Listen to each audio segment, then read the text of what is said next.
pratiques, des astuces, des trucs. Philippe Guillon, s'il vous plaît.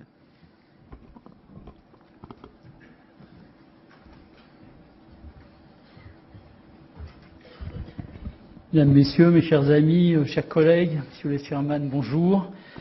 Un grand merci au comité d'organisation d'Hightech qui m'honore par cette invitation. Ça, ce sont mes déclarations d'intérêt. Je n'ai pas de chiffres nationaux à vous proposer sur la croissance de l'utilisation d'un outil comme la FFR, donc j'ai pris ceux du Centre cardiologique du Nord où je travaille. Et vous voyez que depuis notre première expérience en 2009 avec Saint-Jude, qu'indiscutablement c'est une technique qui prend un essor grandissant et qui continue à croître.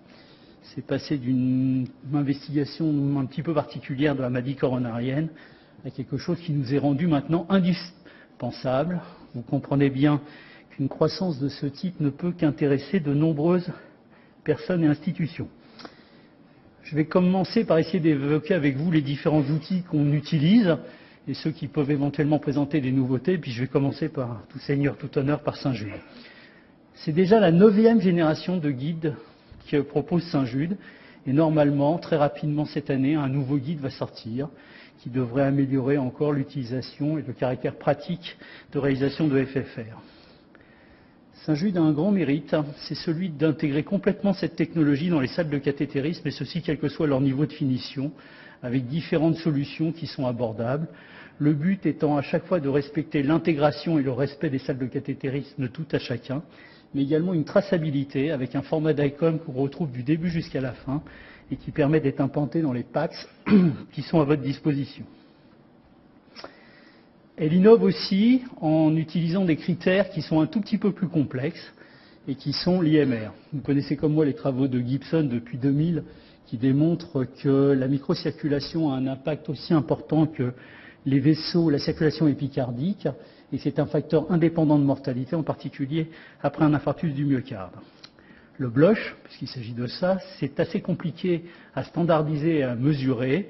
Et si vous prenez il y a une variation inter-observateur qui est très grande. L'IMR, qui est une mesure assez simple qui peut être obtenue à partir d'un cathéter de pression, vous permet d'aborder cette microcirculation et ce concept avec beaucoup plus de reproductibilité et de sécurité. L'intérêt étant, outre de mesurer la pression, également de mesurer par l'intermédiaire d'une thermodilution un temps entre un capteur A et un capteur B. C'est la souris qui fait, voilà, entre ici et ici. Et si vous multipliez cette pression par le temps, vous obtenez un indice qui reflète complètement la microcirculation et indépendamment de la circulation vasculaire. Ça vous donne des mesures qui sont normales entre inférieures à 25 et anormales supérieures à 30. En termes d'exemple, c'est un peu compliqué, mais finalement, vous allez voir, c'est très simple. Ça donne ceci, 2 infarctus antérieurs, touchant l'interventriculaire antérieur proximal, dilaté au même moment, un qui se retrouve avec une IMR de 50, avec une pression discale de 32 multipliée par un temps de 1,55, et vous obtenez le chiffre de 50, et vous n'avez aucune amélioration au follow-up de la fraction d'éjection. Un autre, avec une pression distale plus importante, un temps plus court de passage entre les deux capteurs, une IMR de 27 et une amélioration de la fonction ventriculaire gauche. Donc ce concept de blush, par l'intermédiaire de l'IMR, permet de trouver une réalité en salle de cathétérisme. C'est aussi des fonctionnalités qui sont plus exotiques, comme le réglage à partir de courbes d'épée sur DV de pacemaker, ou alors quelque chose qui a été fait également par, je crois, l'équipe de Besançon, qui est l'évaluation des rétrécissements aortiques, très précisément avec ces capteurs de pression. Volcano choisit une voie tout à fait différente, c'est celle de se débarrasser complètement des vasodilatateurs et, pour ne pas le nommer, de l'adénosine. Vous savez que la variation de la pression est proportionnelle au débit, à une variation de débit dès que les résistances sont constantes.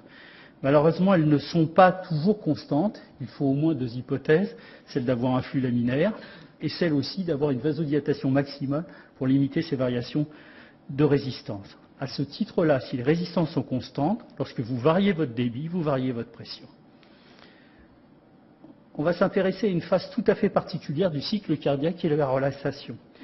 Cette phase a l'intérêt de ne pas être parasitée par des mouvements quelconques, des valves ou des structures cardiaques. Elle est donc à ce titre à un moment donné du cycle cardiaque où les résistances sont à peu près constantes.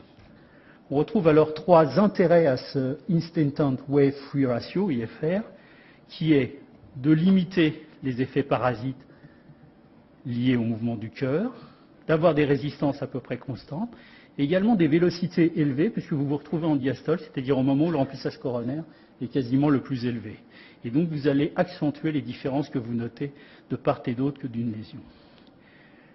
Le chiffre de cut-off point d'IFR est un tout petit peu différent de celui de la FFR, il est de 0,89, et ça vous permet, en prenant le comparant à 0,80 pour la FFR, d'avoir des sensibilités et des spécificités acceptables, et qui vous permettent à l'heure actuelle de réaliser dans de bonnes conditions une exploration sans adénosine.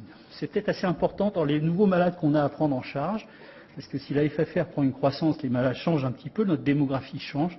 Je pense en particulier au RAC des sujets âgés, dans lequel l'exploration d'éventuelles lésions coronaires avant TAVI ou avant chirurgie peut poser un problème si on utilise l'adénosine.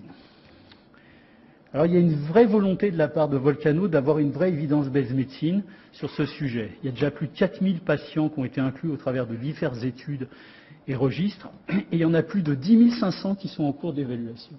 Donc on devrait avoir une vraie pertinence, outre le fait que ça montre l'intérêt de notre communauté pour cette technique, on devrait à la fois avoir de vraies certitudes sur cette technologie. Et puis il y a un nouveau venu, très récemment, qui s'appelle Assist, qui a décidé de mettre sur le marché un système de FFR basé sur quelque chose de plus simple, de pratique, intuitif, directement relié à la pratique des cardiologues interventionnels. Vous vous retrouvez dans un escargot classique avec un cathéter de ce type, qui est monorail, que vous mettez sur le guide de référence que vous avez décidé d'utiliser pour réaliser votre exploration. Vous pluguez ce cathéter à une console qui se trouve en tête de cathétérisme. Vous faites un 0 ici. Au moment où votre cathéter et votre sensor arrivent au niveau de la partie distale de votre cathéter guide, vous faites la même manœuvre que vous faites avec toutes les procédures, c'est-à-dire d'équaliser, et vous avez une mesure de FFR dès que votre cathéter a traversé. Voici un exemple. Vous avez une lésion de bifurcation dans l'évaluation d'un rétrécissement aortique chez une femme de 74 ans qui a bénéficié d'une radiothérapie pour un cancer du sein. Et vous avez cette lésion, à l'évidence très serrée, sur l'ostium de la diagonale, qui est plus intermédiaire, au moins géographiquement, sur l'interventriculaire antérieur. Vous positionnez le guide de votre choix dans la partie distale du vaisseau. Le sensor a traversé la lésion et vous réalisez une FFR qui vous donne cette valeur de 0,75, ce qui m'a un peu surpris parce que je ne m'attendais pas à une lésion aussi hémodynamique par rapport à l'angiographie. La critique qu'on peut faire à cette technologie, c'est son manque de background scientifique. Donc je vais vous montrer ce dont nous disposons à l'heure actuelle. Il y a une petite étude néo-zélandaise qui concerne 50 patients consécutifs qui a eu pour but de valider un petit peu cette technologie, qui montre dans un premier temps qu'elle est parfaitement corrélée aux mesures de FFR avec un FFR de Saint-Jude. Les variations sont inférieures à 0,2 de part et d'autre. Et également que l'impact du cathéter et de sa taille au travers de la lésion a peu de répercussions sur le fonctionnement même de la FFR. Si vous comparez une FFR qui est mesurée par Saint-Jude, c'est en ordonnée, en abscisse, et en ordonnée une FFR mesurée par Saint-Jude, mais avec le cathéter Nevus en place, vous n'avez pas de modification franche des mesures qui sont données. Donc l'impact du cathéter sur une sténose intermédiaire, et on parle bien de sténose intermédiaire, c'est-à-dire le marché de la FFR, a peu de répercussions sur la mesure même de la FFR, ce qui laisse penser que cette technologie est relativement fiable. Vous avez aussi une expérience clinique qui a été rapportée très récemment par Thierry Lefebvre sur une expérience européenne, qui sont 60 patients consécutifs. 87 lésions ont été explorées par FFR de type Nevus. Le taux de succès est de 93, c'est-à-dire qu'il y a 6 échecs. J'ai laissé en anglais les 6 échecs qui sont là, qu'on va détailler.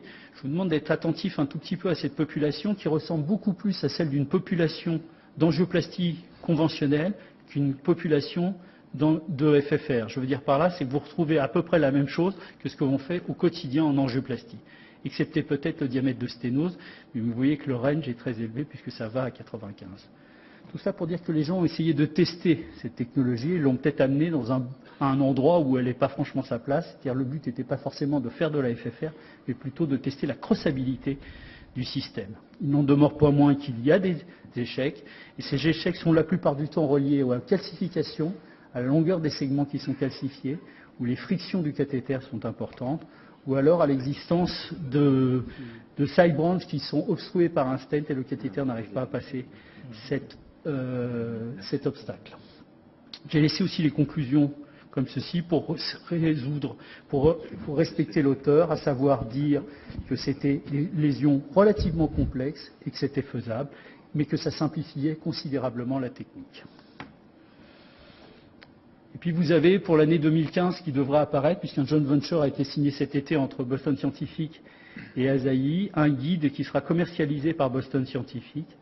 En connaissant les qualités de cette société japonaise dans la fabrication du guide, on peut imaginer que le produit qui va vous être délivré sera de haute qualité et pourra remplir l'intégralité de ce qu'on attend à l'heure actuelle.